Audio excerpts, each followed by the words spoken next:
Hi everybody, welcome to this evening's edition of E! Prime. I am Daedran.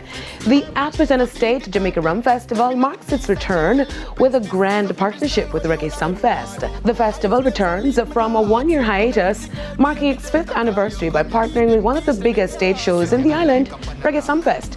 The announcement was made Wednesday evening at the official media launch of the event at UWI Mona campus. Marketing Director of J-Rain Nephew Limited, Stefano Farini, stated that the event will culminate with a blitz concert. The Jamaican Rum Festival, like previous stagings, will be a daytime into evening event with rum educating ruling the day, with bursts of live entertainment throughout the proceedings and culminating into blitz event through the night. It is important to note that the overall festival is a collaborative effort celebrating rum, music, culture, and the vibrant community of Montego Bay. Farini added that the partnership will allow an even greater opportunity to share Jamaica's rum and entertainment culture globally. The festival is slated to take place at Catherine Hall Sports Complex on July 18, ahead of Reggae Sumfest Festival's Night 1 and 2. Kes the band lauded for bridging the gap between soca music and the world. The Trinidadian singer, who is known for hits like Banga and Savannah Grass, expresses joy after being identified as a bridge from Trinidad to the world.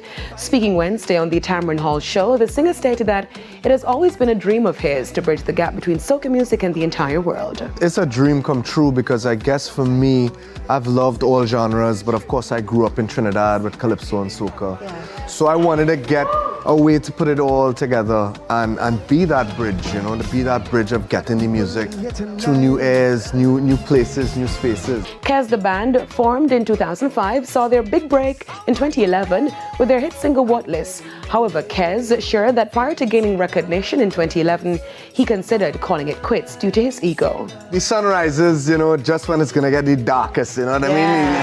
So I feel like a lot of the times when I felt to give up is when the blessings really came, when I let go of my ego about stuff. Meanwhile, the Licky Ticky singer, who released his first album in a decade last Friday, spoke on the concept behind the project, Man with No Door.